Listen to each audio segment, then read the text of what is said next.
kasih setiamu Tuhan di dalam hidup kami, sehingga kami boleh ada sebagaimana kami ada pada saat ini. Kami boleh ada Tuhan di bait-Mu Tuhan yang kudus, untuk kami dapat menaikkan pujian sembah syukur kami, karena Engkau adalah Allah yang baik dalam hidup kami. Terima kasih Tuhan. Izinkanlah kami untuk datang menyembah-Mu, menaikkan ucapan syukur kami atas segala anugerah Tuhan dalam hidup kami. Karena hanya kasih dan sayang-Mu itulah menjadi sumber kekuatan dalam hidup kami. Terima kasih Tuhan Yesus. Biarlah kiranya ibadah pada pagi hari Kau urapi. Engkau Tuhan bisa lingkupi Tuhan seluruh pelayan-pelayan-Mu yang melayani pada pagi hari, mulai dari yang ada di atas mimbar, di panggung musik, sampai yang ada di depan. Perlengkapi mereka dengan kuat kuasa-Mu Bapa, dengan kekuatan dari tempat-Mu yang maha tinggi. Roh Kudus-Mu ada dalam kehidupan mereka, sehingga mereka dimampukan untuk dapat melayani. Dan kami jemaat-Mu Tuhan, izinkan kami untuk menaikkan sembah syukur kami, dan biarlah menjadi dupa yang harum di tahta-Mu yang kudus. Terima kasih Tuhan Yesus. Segala sesuatunya kami serahkan semua dalam tangan-Mu. Gedung gereja ini, fasilitas yang kami pakai untuk dapat beribadah pada pagi hari ini, kami serahkan semua dalam kuat kuasa. Dan puji-pujian nama-Mu yang kudus, kami siap untuk menyembah-Mu Bapa. Dan kami mulai ibadah ini di dalam nama Tuhan Yesus Kristus. Kami sudah berdoa bersyukur. Haleluya. Amin. Sebelum duduk Bapak Ibu Saudara yang terkasih, mari beri salam kanan kiri kanan dengan baik. Haleluya. Terpujilah nama Tuhan. Haleluya. Mari sama-sama kita puji menyembah. Silakan duduk. Katakan suatu hari, suatu hari, suatu hari.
semua bersuara setiap kita amin. Silakan duduk Bapak Ibu Saudara terkasih. Saat ini kita akan siapkan hati dalam menerima kebenaran firman Tuhan. Janji Tuhan yang ajaib selalu terjadi dalam kehidupan kita. Amin. Setiap kerja firman Tuhan selalu menjadi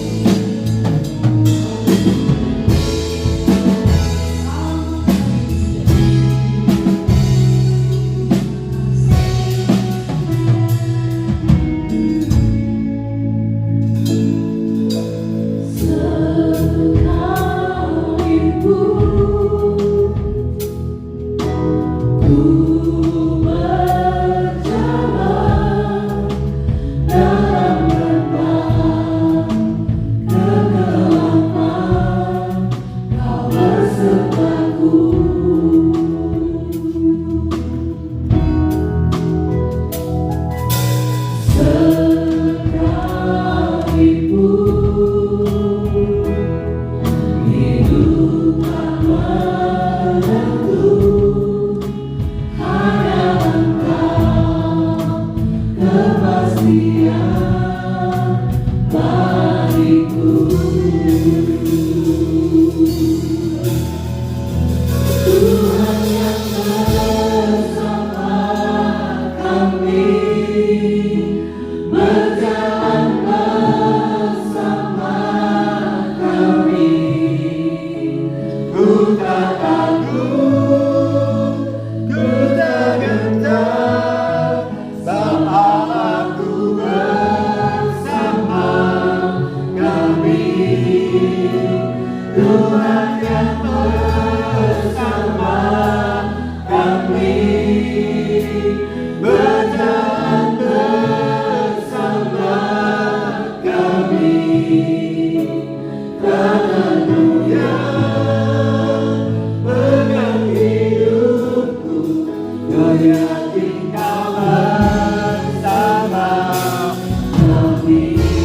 sebentar langkah hati kami, pikiran kami, konsentrasi kami untuk kami boleh berbuat bakti kepada-Mu.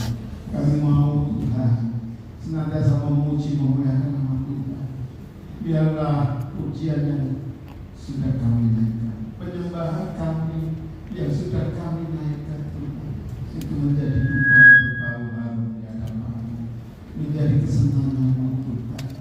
Karena dengan apa kami dapat membalas betapa besar kasih-Mu. Saling kami memuji dan memuliakan nama Tuhan dalam roh dan kebenaran. Terima kasih Bapa, jika kesempatan kami boleh memuji dan menyembah-Mu pagi hari ini. Hati kami penuh dengan ucapan syukur kepada Engkau yang memelihara kehidupan kami. Hingga pagi hari ini kami boleh siap untuk menerima taburan firman-Mu. Bapa, pimpin hati kami, konsentrasi kami dengan roh-Mu yang kudus itu, sehingga kami mampu mendengarkan firman-Mu, merenungkan firman-Mu, bahkan melakukan firman itu di dalam kehidupan kami hari hari. Memberkati, mengurapi secara khusus hamba-Mu yang akan menyampaikan firman-Mu itu Tuhan. Pimpin lidah bibir-Mu untuk menyampaikan firman-Mu yang menguatkan setiap kami, karena firman-Mu adalah kebenaran yang boleh kami pakai di dalam kehidupan kami hari lepas hari. Terima kasih Bapak, kami siap mendengarkan firman-Mu di dalam nama Tuhan Yesus Kristus. Haleluya. Amin.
Puji Tuhan, jemaat orang dikasih Tuhan, selamat hari Minggu, selamat kita beribadah dan berbakti kembali di dalam nama Tuhan Yesus Kristus.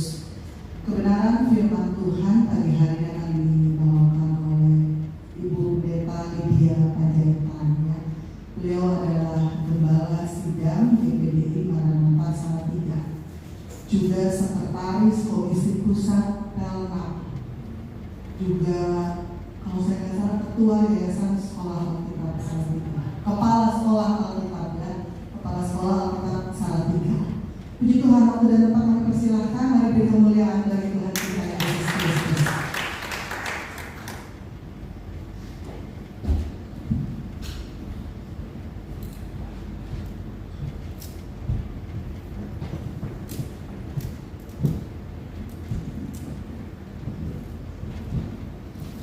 Haleluya. Haleluya. Puji Tuhan. Selamat pagi semuanya. Ya, terima kasih banyak kepada Pak Gem dan Bu Gem yang sudah memberikan kesempatan untuk pagi ini kembali kita akan sama-sama memperhatikan kebenaran firman Tuhan. Saudaraku, dalam kehidupan kita setiap hari, kadang-kadang kita ada dalam kondisi Tuhan piye toh? Aku ini sudah kerja keras. Aku ini sudah berusaha sekuat tenaga loh Tuhan. Aku ini sudah segininya kepala sampai di kaki, kaki sampai di kepala, saking berusaha kerasnya. Tetapi kenapa? Walaupun aku sudah berusaha sedemikian rupa, tetapi kayak nggak ada hasilnya. Sepertinya semua itu sia-sia belaka. Semua yang aku sudah usahakan mati-matian, itu kayaknya percuma saja. Tetapi pagi ini saya akan mengajak kita semua untuk memperhatikan satu kisah dalam Alkitab, bahwa Tuhan Yesus itu tidak pernah berhutang. Amin. Tuhan itu gak pernah berhutang, saudara. Yesus itu gak pernah berhutang. Selama kita mau taat, selama kita mau dipakai Tuhan, maka Dia akan menepati janjinya dengan berlimpah ruah. Kita akan perhatikan satu ayat, beberapa ayat. Lukas pasal yang kelima. Injil Lukas pasal yang kelima, saya akan bacakan ayat 1 sampai ayat yang ketiga. Lukas pasal 5 ayat 1 sampai ayat yang ketiga. Demikian firman Tuhan. Pada suatu kali Yesus berdiri di pantai Danau Genesaret, sedang orang banyak mengerumuni Dia hendak mendengarkan firman Allah. Yesus melihat ada 2 perahu di tepi pantai. Nelayan-nelayannya telah turun dan sedang membasuh jalannya. Ia naik ke dalam salah satu perahu itu, yaitu perahu Simon, dan menyuruh dia supaya menolakkan perahunya sedikit jauh dari pantai. Lalu ia duduk dan mengajar orang banyak dari atas perahu. Saudaraku, perhatikan kisah ini. Lukas menceritakan pada waktu Yesus sedang ada di pantai Danau Genesaret, Yesus memilih untuk naik ke salah satu perahu, yaitu perahu punyanya siapa? Simon. Yesus memilih untuk naik ke perahu milik Simon, dan Yesus menyuruh Simon, "Mon, mungkin ya barangkali, Mon, dorong sedikit perahu ini agak ke tengah. Saya mau pinjam perahumu ini sebentar." Saudaraku, satu hal yang saya notice di sini, kalau kita perhatikan kisah ini, Simon itu baru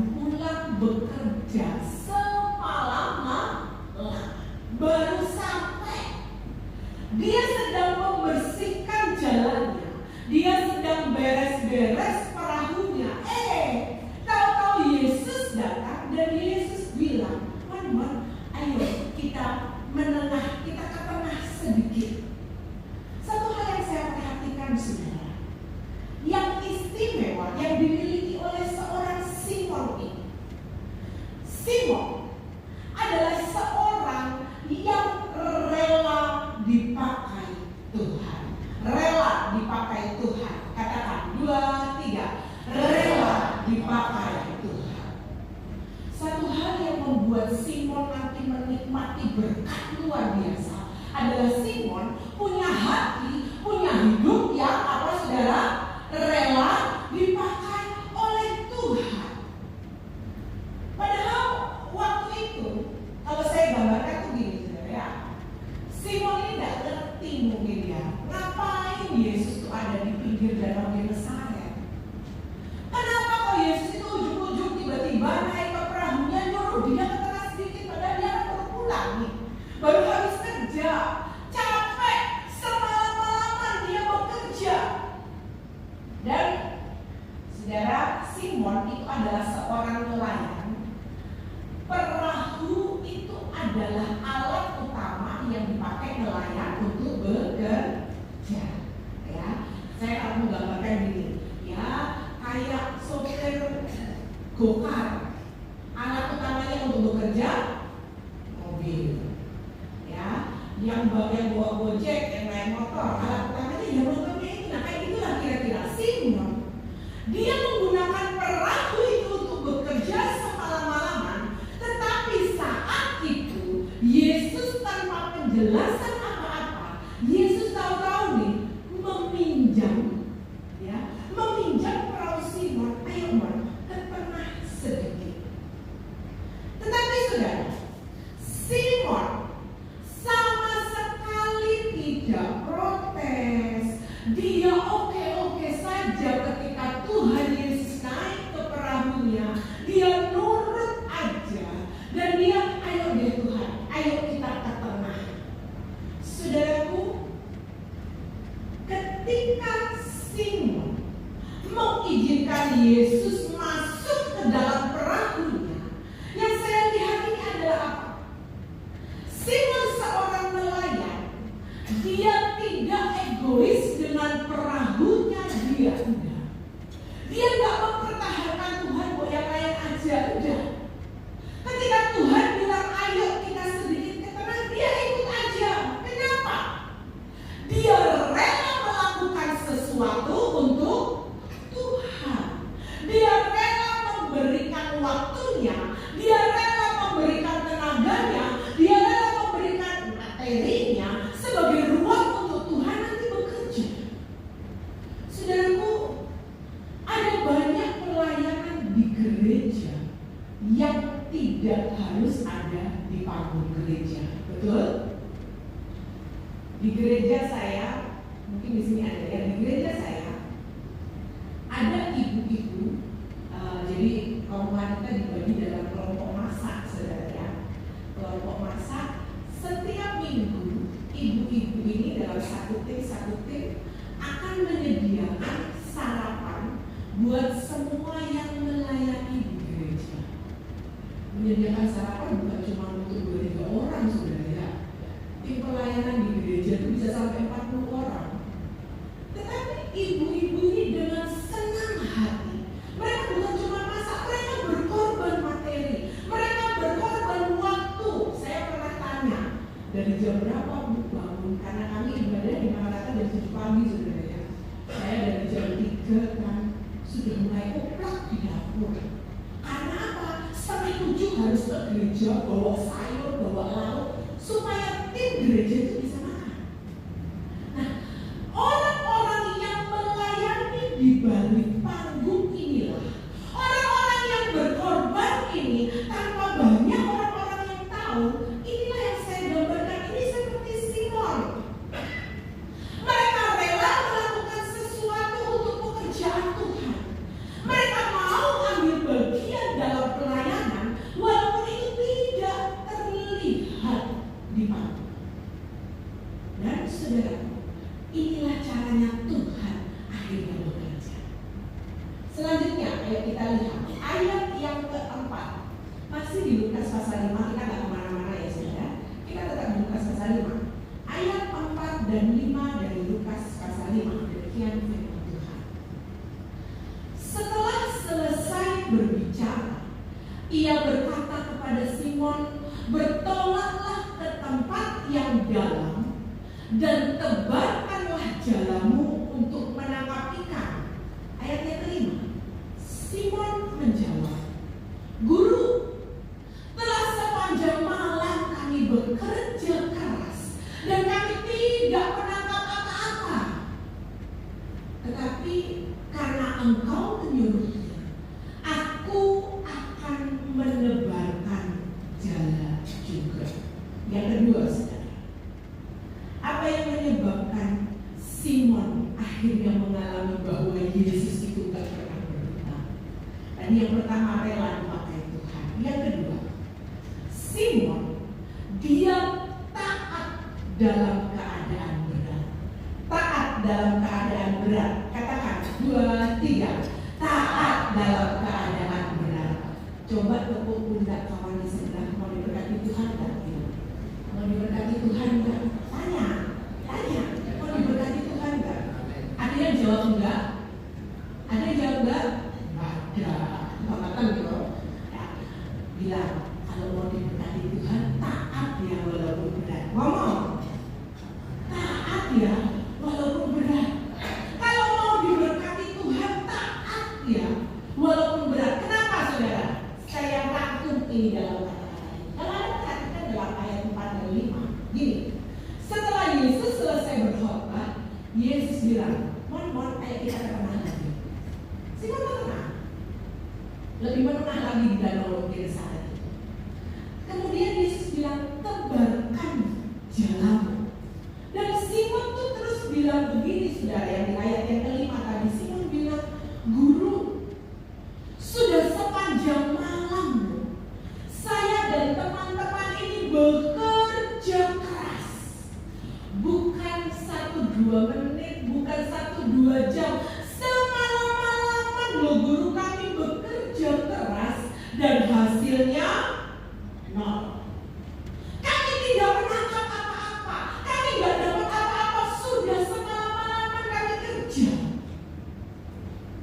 Tapi ya sudahlah.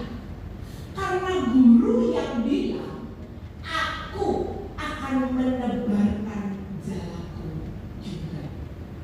Saudaraku, ukuran keberhasilan seorang nelayan dalam pekerjaan itu adalah ketika dia mendapatkan hasil yang banyak. Betul? Setuju?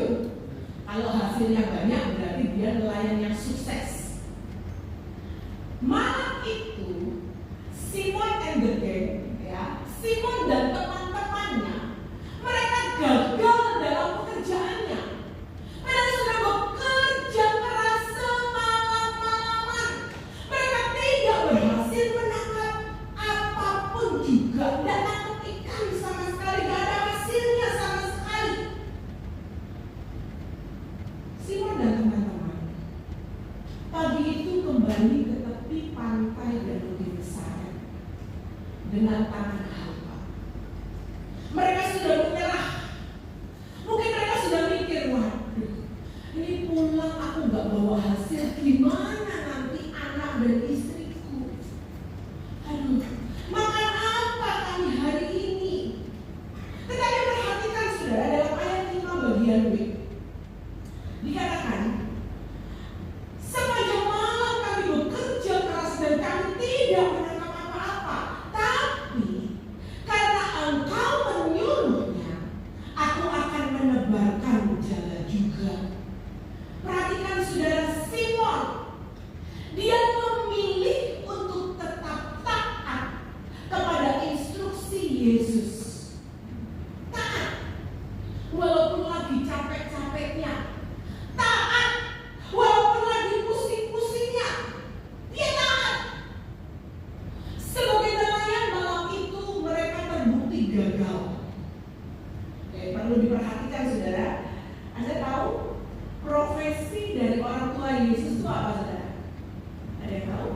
tukang kayu. Bayangin, ini nelayan berpengalaman kok disuruh sama anaknya tukang kayu untuk nebari jalan ke tempat di mana mereka sudah semalam-malaman bekerja. Ya bener aja. Ya, sebenarnya pada masa itu profesi orang tua rata-rata diturunkan kepada anaknya. Misalnya Yesus itu anak nelayan, oh ya masih masuk akal lah. Lah Yesus ini anak tukang kayu loh. Kok tahu-tahu nyuruh Simon dan timnya seorang nelayan yang berpengalaman lemparkan jalan. Saudaraku, bukankah dalam kehidupan kita terkadang berada dalam situasi seperti Simon? Aku sudah capek Tuhan, aku sudah lelah berjuang Tuhan, tetapi semua yang ku kerjakan, semua yang ku perjuangkan itu nol besar, gak ada hasilnya. Firman Tuhan pagi ini mengingatkan kita semua bahwa dalam keadaan sesulit apapun, mari kita belajar taat. Amin. Belajar taat seperti Simon. Pulang nanti gak bawa hasil, makan apa kami hari ini? Gimana istri dan anakku hari ini? Tapi Simon belajar taat ketika Tuhan katakan kebaikan jalan. Lanjut ayat yang ke-6.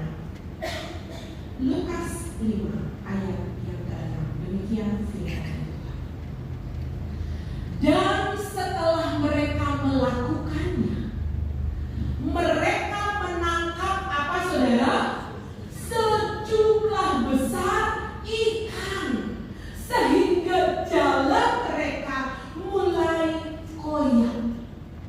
Dan setelah mereka, Simon dan kawan-kawan, melakukan apa yang Tuhan perintahkan, Alkitab jelas mencatat, mereka menangkap sejumlah besar ikan. Saking banyaknya yang ditangkap, ditulis, sehingga jalan mereka mulai koyak. Saudaraku, waktu kita mau taat walaupun berat, waktu kita rela diri kita diberikan untuk Tuhan dan pekerjaan Tuhan, terbukti akhirnya bahwa Yesus tidak pernah berhutang. Berani bilang amin? Yesus tidak pernah berhutang.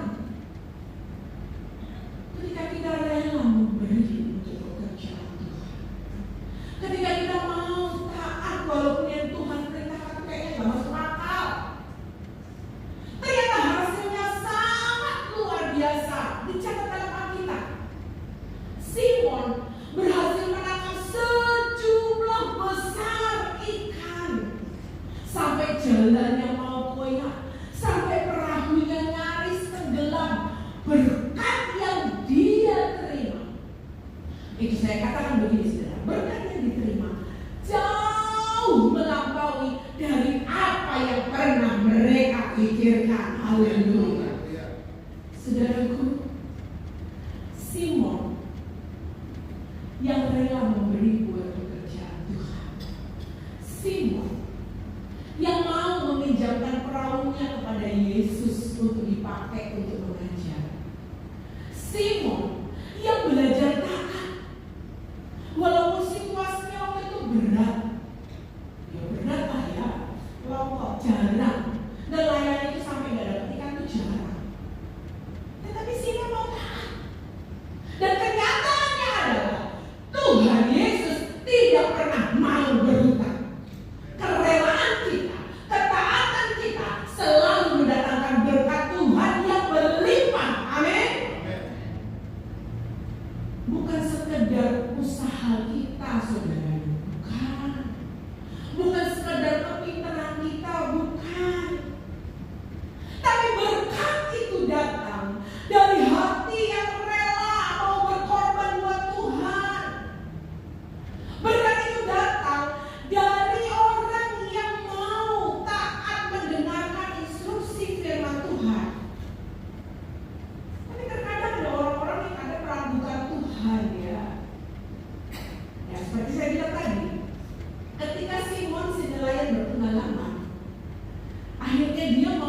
mendengarkan instruksi dari anak seorang tukang kayu,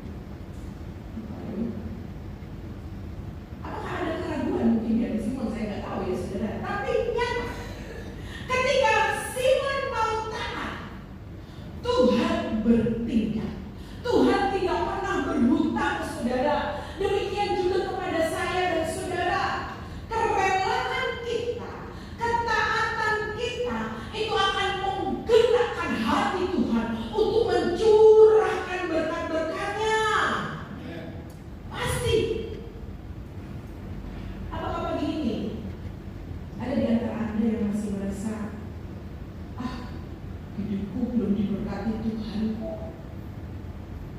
Gak gitulah Kak Nuni, gak gitulah Bu Nuni, gak gitu Tante Nuni.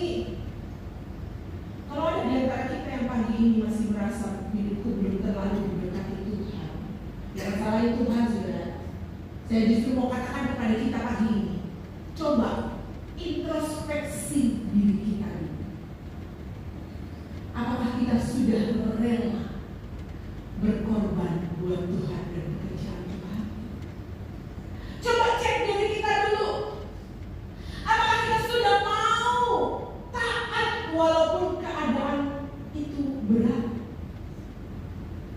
Beresin dulu penghalang-penghalang berkat itu, saudara ya. Supaya apa? Supaya berkat-berkat Tuhan dilimpahkan. Supaya apa? Supaya berkat-berkat Tuhan dicurahkan kepada kita semua hari ini.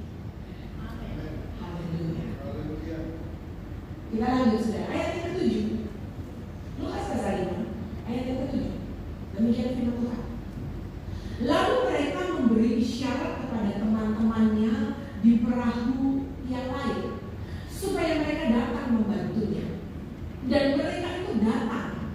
Lalu mereka bersama-sama mengisi kedua perahu itu dengan ikan hingga hampir tenggelam. Saudaraku, apa yang saya mau tunjukkan kepada kita di sini? Ini adalah respon tanggapan Simon terhadap berkat Tuhan. Ya, Yesus itu gak pernah berhutang karena Simon rela memberi buat pekerjaan Tuhan. Iya, Yesus itu gak pernah berhutang karena Simon mau taat dalam sikon yang berat. Iya memang. Tapi saudara, dalam ayat yang ke-7 yang saya mau tunjukkan di sini adalah apa, saudara? Ketika berkat Tuhan itu datang melimpah ruah, Simon tidak menikmati berkat itu sendirian. Lihat, waktu Simon lihat jalannya penuh ikan dan hampir koyak, ayat 7 dikatakan apa? Yang dia lakukan? Dia panggil teman-teman yang lain. Woi guys, sini bantuin aku. Simon, dia panggil teman-temannya yang lain untuk sama-sama mereka menampung berkat Tuhan itu. Melihat hasil yang sangat melimpah dari kerelaan dan ketaatannya, Simon tidak menikmati berkat itu sendirian aja. Kebayang gak, saudara ya? Kalau 2 perahu aja nampung ikan itu sampai perahunya itu hampir tenggelam. Misalnya Simon mau berkat itu semua dimasukin ke perahunya sendiri, kira-kira terjadi apa, saudara? Ya tenggelam. Lalu 2 perahu yang menampung aja dikatakan 2 perahu itu hampir tenggelam. Saking banyaknya berkat yang Tuhan berikan kepada Simon. Ini menunjukkan Simon, dia mengingat teman-temannya, dia ingat komunitasnya, dia ingat orang-orang yang bekerja bersama dengan dia semalam-malaman, dan dia sadar diri, gak mungkin ini mau saya tampung sendiri. Dia panggil teman-temannya, sini bantu saya. Saudara, dalam komunitas kita, terutama dalam komunitas sebagai sesama anak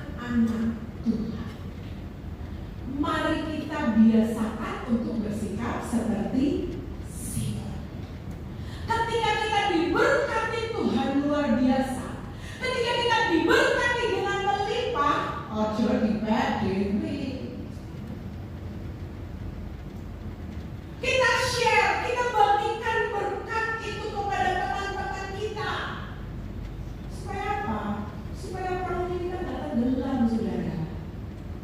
Ya, ingat teman-teman kita yang lain. Kita lanjut ayat 8 sampai ayat yang ke-9. Ketika Simon Petrus melihat hal itu, ia pun tersungkur di depan Yesus dan berkata, "Tuhan, pergilah daripadaku, karena aku ini seorang berdosa." Ayat yang ke-9. Sebab ia dan semua orang yang bersama-sama dengan dia takjub oleh karena banyaknya ikan yang mereka tangkap. Saudara, ketika melihat kuasa Tuhan bekerja, ketika melihat dia akhirnya diberkati dengan begitu luar biasa, seorang nelayan berpengalaman yang sudah gagal saat itu, tapi seorang anak tukang kayu yang tiba-tiba datang menyuruhnya menebarkan jala, dan ternyata dia berhasil. Yang dilakukan Simon apa, saudara? Dia gak sibuk, aku dong, enggak, saudara. Melihat keberhasilan itu, firman Tuhan berkata, Simon tersungkur. Simon justru tersungkur di depan Tuhan. Simon justru merendahkan dirinya di hadapan Tuhan. Dia menyadari, Tuhan, aku ini gak layak. Tuhan, aku ini bukan siapa-siapa. Tuhan, aku ini masih jauh dari sempurna. Ketika dia tiba-tiba menerima berkat yang sangat besar, Simon malah merasa takut, saudara. Simon malah merasa gak layak. Tuhan, kan masih banyak orang-orang lain yang lebih baik dari aku. Aku ini sebenarnya gak pantas menerima berkat Tuhan. Ketika kita diberkati Tuhan, kadang-kadang ada orang-orang yang jadi angkat kepala, saudara, ya. Jadi kelewat percaya diri, PDOD, percaya diri jadi overdosis. Karena apa? Karena kebanyakan berkat. Tetapi Simon ini enggak. Ketika berkat begitu melimpah, dia justru merendahkan diri di hadapan Tuhan. Dia menerima berkat itu dengan sangat rendah hati. Dan apa kata Tuhan? Ayat yang ke-10. Perhatikan ayat 10 dan 11. Demikian juga Yakobus dan Yohanes anak Zebedeus yang menjadi teman Simon. Kata Yesus kepada Simon, jangan takut. Mulai dari sekarang engkau akan menjala manusia. Dan sesudah mereka menghela perahu-perahunya ke darat, mereka pun meninggalkan segala sesuatu lalu mengikut Yesus. Saudaraku, setelah menerima berkat Tuhan yang luar biasa itu, dikatakan Simon, dia dengan sangat rendah hati dia katakan, Tuhan, aku ini gak layak karena aku ini orang berdosa. Tuhan, berkat-Mu ini luar biasa loh Tuhan. Tetapi Yesus berkata kepada Simon, Simon, jangan takut. Artinya apa? Yesus menyadari ketakutan Simon. Yesus memahami perasaan Simon yang tidak layak ketika dia menerima mujizat yang besar itu. Saudaraku, Yesus bilang jangan takut. Mulai sekarang justru kamu akan mengikut aku untuk menjadi penjala jiwa. Yesus justru memanggil Simon untuk menjadi penjala jiwa. Disinilah Yesus memanggil Simon dan teman-temannya untuk menjadi murid-muridnya. Dan panggilan Yesus itu mengusir rasa ragu. Panggilan Yesus itu mengusir rasa takut. Yesus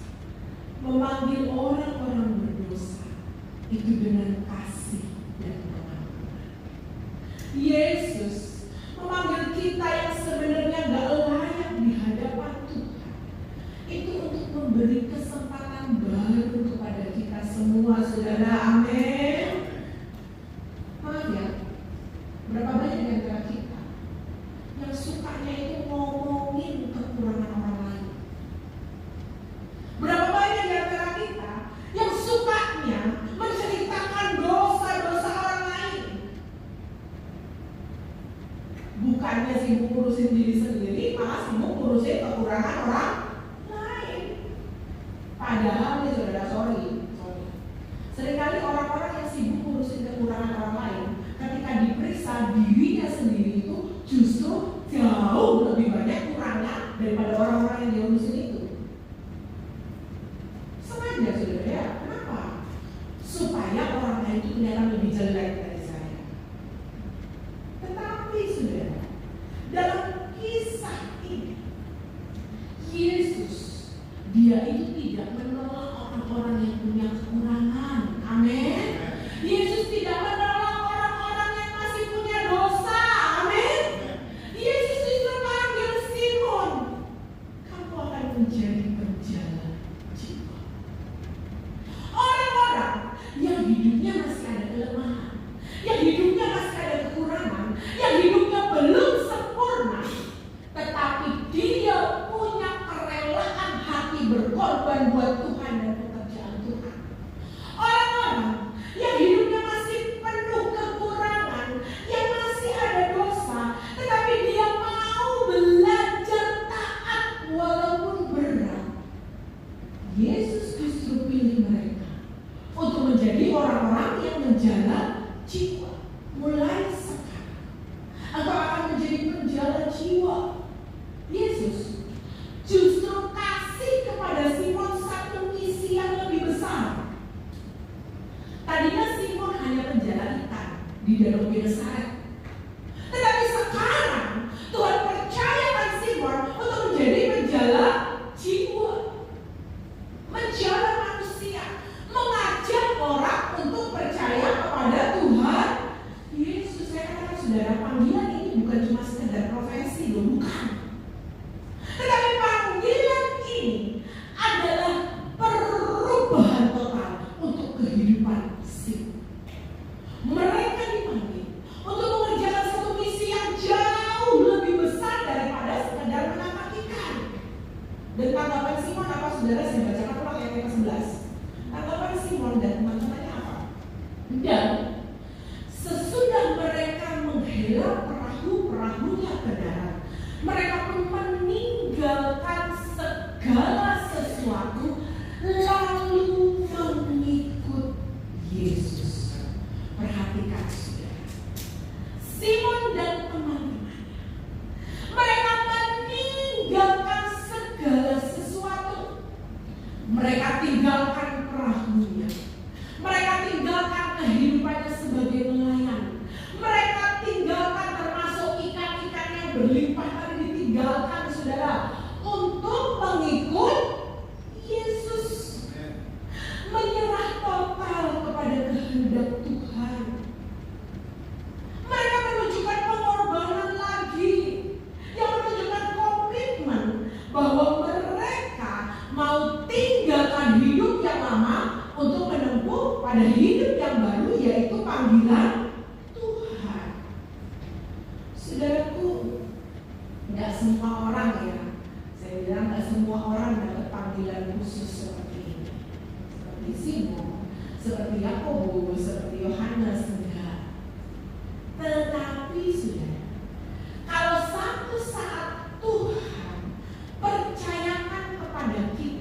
untuk segala sesuatu yang kita lakukan untuk Tuhan. Yesus tidak pernah berhutang. Amin. Yesus akan selalu menepati janjinya. Dia sanggup melimpahkan berkat jauh lebih besar dari apa yang pernah kita pikirkan dan kita harap. Kita belajar dari Simon pagi hari ini, saudara. Kerelaannya memberi buat pekerjaan Tuhan, meminjamkan perahunya untuk digunakan Tuhan. Dia enggak genggam erat apa yang dia pikir itu miliknya, enggak. Dia rela ketika itu digunakan untuk pekerjaan Tuhan. Belajar dari Simon, saudara. Waktu situasinya lagi enggak enak, dia gagal sebagai seorang nelayan. Semalaman bekerja keras tanpa hasil. Tapi Simon, dia memilih untuk taat kepada Yesus dan hasilnya dia diberkati luar biasa. Yesus tidak pernah berhutang, saudara, tidak pernah. Tidak pernah. Tapi jangan lupa ya, saudara ya. Kalau diberkati Tuhan, kita harus tetap rendah hati. Amin. Kalau diberkati Tuhan, jangan lupa untuk berbagi. Kalau diberkati Tuhan, jangan terus sombong dan angkat kepala karena kita merasa aku berhasil. Jangan. Mari belajar dari sini. Kalau Tuhan kehendaki apa yang ada pada kita, Tuhan pakai sebagai alatnya. Berikan. Amin. Coba lihat mata kawan di kanan kiri, rela nggak? Tanya. Itu saya, rela nggak? Kalau Tuhan minta, rela nggak? Mari belajar dari sini. Tuhan tidak pernah berhutang kepada kita. Selama kita mau taat, selama kita mau berkorban, Dia akan terus memberkati kita dan berlimpah. Puji Tuhan. Saya benar musik yang sedang tak terbatas kuasa-Mu, ku kagumi cara-Mu. Puji Tuhan. Biarlah firman Tuhan pada pagi hari ini menguatkan kita kembali. Mari kita relakan apa yang ada pada kita untuk Tuhan pakai sebagai alatnya. Mari kita belajar taat, walaupun taat itu berat, taat itu tidak mudah. Karena apa? Karena berkat Tuhan itu akan tersedia selama kita rela dan taat. Kayaknya gitu. Haleluya, puji Tuhan. Terima kasih buat firman Tuhan pagi hari ini. Kami percaya bahwa Engkau adalah Allah yang hidup dan Engkau sanggup memberkati kami luar biasa. Kami percaya Engkau ada di tempat ini saat ini, Tuhan Yesus. Haleluya, haleluya. Itu dia. Angkat atas. Ku kagumi cara-Mu mencintaiku. Kau ada di setiap proses hidupku. Di titik terendahku, di titik terendahku.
Rela menyerah sama hidup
Allah yang senantiasa menyertai kehidupan kami Tuhan.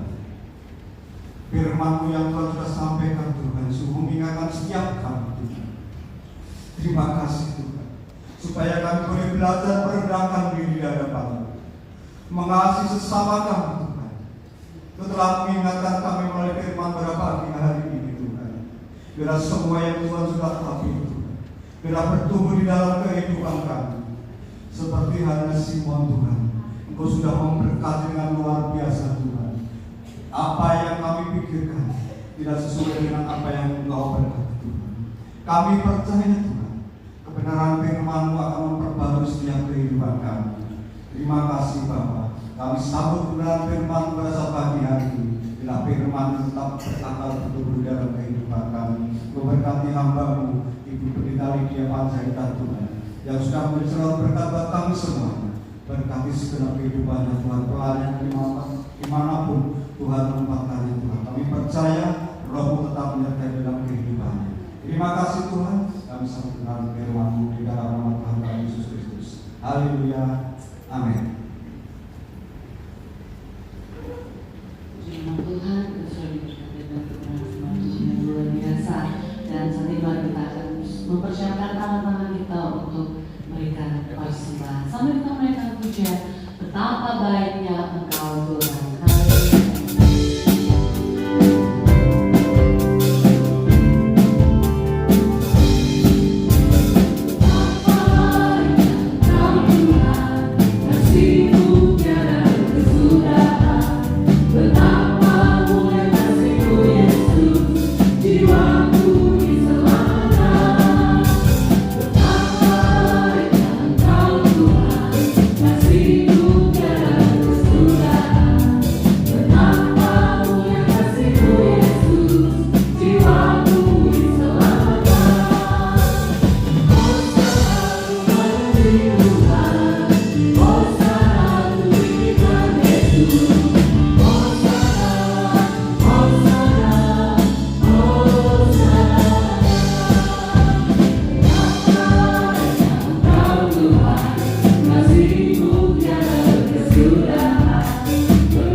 Ibadah umum Minggu 23 November 2025 dilaksanakan 2 kali ibadah pukul 7 dan pukul 10 waktu Indonesia Barat.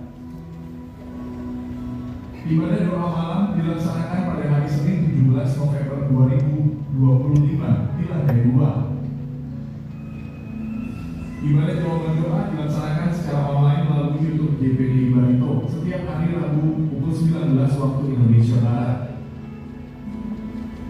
Ibadah kaum pria dilaksanakan setiap hari Jumat pukul 19 waktu Indonesia Barat di lantai 1. Ibadah kaum wanita dilaksanakan setiap hari Selasa pukul 10 waktu Indonesia Barat di lantai 1. Ibadah dewasa muda dilaksanakan 1 bulan 1 kali setiap hari Sabtu di minggu ketiga pukul 10 waktu Indonesia Barat. Ibadah pemuda dilaksanakan setiap hari Sabtu pukul 17 waktu Indonesia Barat di lantai 2. Ibadah para remaja dan remaja dilaksanakan setiap hari Minggu pukul 10 waktu Indonesia Barat di lantai 2 Pastori. Ibadah anak-anak atau sekolah minggu dilaksanakan setiap hari Minggu pukul 10 waktu Indonesia Barat di lantai 2. Ibadah doa puasa dilaksanakan setiap hari Kamis pukul 14 waktu Indonesia Barat di lantai 2. Amplop persembahan akhir tahun telah tersedia, dapat diambil dan dimasukkan ke dalam kotak yang telah disediakan. Persembahan persepuluhan dan diakonia dapat dimasukkan ke dalam kantong maupun kotak yang telah disediakan atau dapat ditransfer ke nomor rekening atau scan QR code tertera. Untuk informasi lebih lanjut seputar kegiatan gereja dapat menghubungi sekretariat di nomor WA 081192929192 atau silakan bergabung dalam WhatsApp grup official DPDI Barito dengan scan QR code tertera.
sudah dibekali oleh kebenaran firman-Mu menjadi makanan bagi kami semua.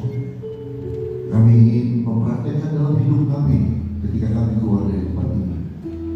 Sehingga apa yang kami dengar hari ini Tuhan bisa menjadi bagian dalam kehidupan kami. Dan nyata Tuhan proses kami, Tuhan pimpin kami, bahkan Tuhan juga akan memberkati kami.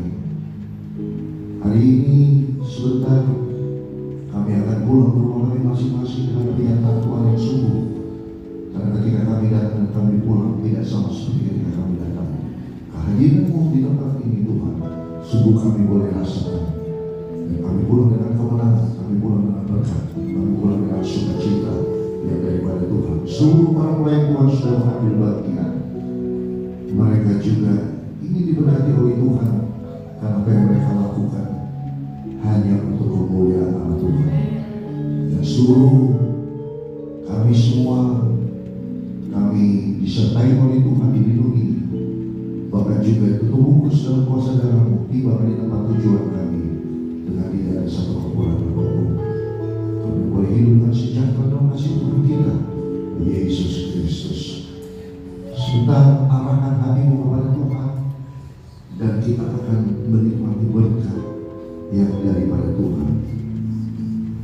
Marilah saudara-saudara mengumpulkan terima berkat dari Allah Bapa, cinta rahmat daripada Tuhan kita Yesus Kristus, di dalam persekutuan pimpinan Allah Roh Kudus, menyertai kita semua mulai hari ini, besok, bahkan sampai selama-lamanya, di dalam nama Tuhan Yesus Kristus. Haleluya.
Hatinya di 5 ya Pak. Hatinya di 5.